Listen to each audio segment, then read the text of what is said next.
कब्ज। कुछ कब्ज ऐसे होते हैं जो जल्दी आते रहते हैं और जल्दी जाते रहते हैं, कुछ होते हैं ज़िद्दी वाले। ज़िद्दी वाले पे बात कर लेते हैं।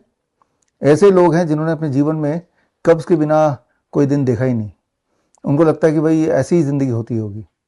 लेकिन मैं आपको ये बताना चाहूँगा कि ज़िद्दी से ज़िद्दी कॉन्स्टिपेशन भी आसानी से ठीक हो सकता है, और कुछ दिनों में। कितने दिनों में? 5 दिन में, 6 दिन में। कैसे ठीक होगा, इसको स्टेप बाय स्टेप समझते हैं। उससे पहले समझना पड़ेगा कॉन्स्टिपेशन होता क्यों है। देखिए, एक बात समझना पड़ेगा, आपके कोलोन में एक तरह के बैक्टीरिया होते हैं जो सिर्फ फाइबर पे निर्भर होते हैं। फाइबर फाइबर यानी कि जब आप कोई भी चीज़ खाते हैं, जैसे फ्रूट्स एंड रॉ वेजिटेबल्स, तो आप फाइबर भी खाते हैं। ये जो फाइबर है, that is not your body food. वो आपकी बॉडी की रिक्वायरमेंट नहीं है, वो कोलोन में जो बैक्टीरिया उनकी रिक्वायरमेंट है। और वो बैक्टीरिया जितने ठीक से आप उसको पोषण करेंगे, फाइबर देंगे, उतना अच्छा वो कोलोन की सफाई रखेंगे। एंड अगर सफाई नहीं रख पाते तो that is called constipation. As simple as that. Constipation बहुत लंबे समय तक रहेगा तो कुछ लोगों को उससे कई सारी और दिक्कतें, जैसे पाइल्स है, फिशर्स हैं, और कोई अल्सर बनेगा, कोई ट्यूमर बनेगा, फाइनली कुछ कैंसर बनेगा, इंटरनल ब्लीडिंग होगी, या एनएस से ब्लीडिंग होगी। तो ये सारे एडवांस रूप होते जाते हैं। So it will not restrict just to constipation. एक और बात ये है कि कॉन्स्टिपेशन अगर है तो मान लीजिए आपकी दुनिया की सारी के सारी बीमारियां भी आपको आने ही वाली है, लगी चुकी है। जितना साफ आपका पेट होगा उतना साफ आपका शरीर होगा। याद रखिए एक छोटी सी बात, आपके बॉडी के जो सारे ऑर्गन्स हैं, जितने भी ऑर्गन्स आप जानते हैं, चाहे वो ब्रेन हो, चाहे वो हार्ट हो, चाहे वो लंग हो, चाहे वो किडनी हो, उन ऑर्गन और एक्सटर्नल दुनिया के बीच में जो बैरियर है, दैट इज योर स्टमक। कोई भी चीज़ आप खाते हैं सीधे हार्ट में नहीं पहुंचेगा, सीधे लंग में नहीं पहुंचेगा। कहाँ पहुंचेगा वो स्टमक में पहुंचेगा। कहाँ पहुंचेगा वो इंटेस्टाइनल सिस्टम में पहुंचेगा, और उसके बाद वहाँ से फिल्टर होके, वहाँ से एब्जॉर्ब होके, फिर वो न्यूट्रिशन जो है वो जहाँ जहाँ भी जाना है वो जाएगा। राइट। तो the stomach is the barrier between the food and the rest of the organs. तो ये जो इंटेस्टाइनल सिस्टम है, इसको अच्छा होना ही पड़ेगा। अगर वो ठीक नहीं रहेगा तो समझ लीजिए कि आप ठीक नहीं हैं। बहुत सारी बीमारियां होंगी, न जाने कैसे कैसे। रह रह के बुखार भी रह सकता है, या फिर कमज़ोरी रह सकती है, थके थके रह सकते हैं, रात को नींद नहीं आ रही, सुबह नींद खुल नहीं रही है। ये नाना तरह की दिक्कतें हो सकती हैं। खैर, ये कोई बात नई नहीं है, क्योंकि जैसा मैंने देखा कि हमारे हॉस्पिटल्स में जब पेशेंट आते हैं, या हमारे क्लिनिक में, doctor BRC clinic at the rate home में जब पेशेंट्स आते हैं, कोई कैंसर के लिए आ रहा है, कोई हार्ट के लिए आ रहा है, कोई किडनी के लिए आ रहा है, लेकिन अधिकतर लोगों में एक बात कॉमन होती है कि वो उनको कॉन्स्टिपेशन का भी इशू है। अब तो वो इसको इशू ही नहीं मानते हैं, सोचते हैं कि ज़िंदगी ऐसी ही जीनी होती है। तो अगर आपने कॉन्स्टिपेशन को क्लियर कर लिया, ठीक कर लिया, तो इंटरेस्टिंग बात यह आगे जाके आपकी जो बाकी पेरिफेरल बीमारियां हैं वो भी ठीक होने लगेंगी। तो वाइस वर्सा है। तो चलिए सोल्यूशन की तरफ बढ़ते हैं। सोल्यूशन मैंने आपको अभी भी बातों बातों में बता ही दिया, और सोल्यूशन तो यही है कि आपके डाइट में अगर 60% कम से कम फाइबर नहीं हुआ तो समझ लीजिए कि आप कॉन्स्टिपेटेड ही हैं। डाइट में 60% या उससे अधिक फाइबर कैसे करेंगे? That's what I have been telling for last 15 years, that is through DIP diet.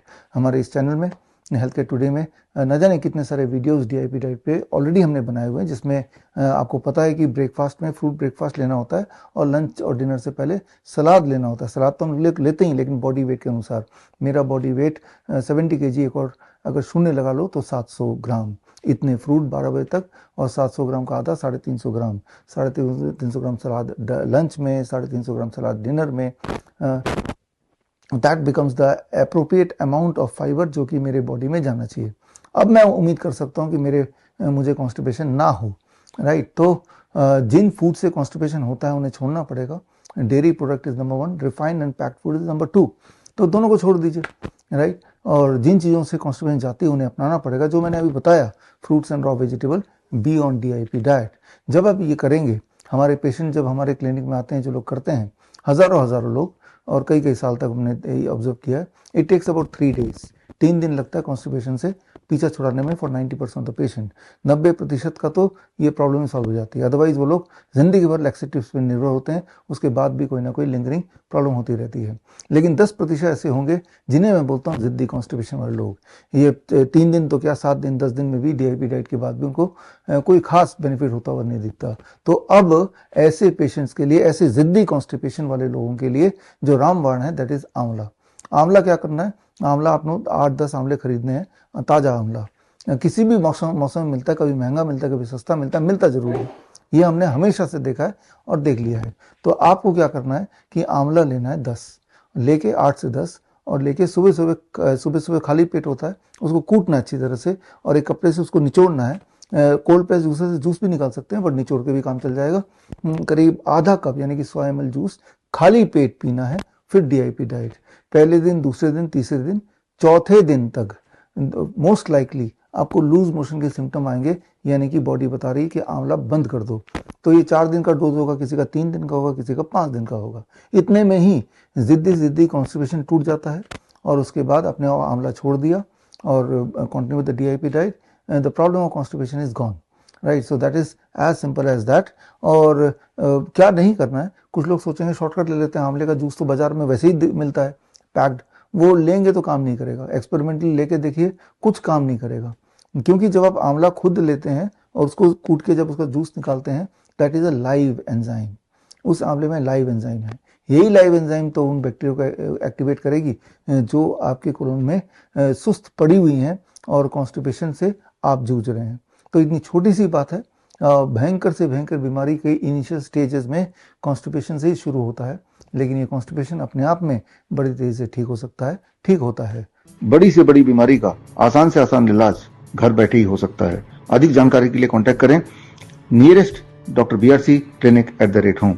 Lifestyle disease हो या इन्फेक्शियस इलनेस, कॉस्मेटिक्स हो या पेन मैनेजमेंट, घर पर ही बनाएं अपनी दवा। Ancient wisdom and modern evidence base का अनोखा मिश्रण।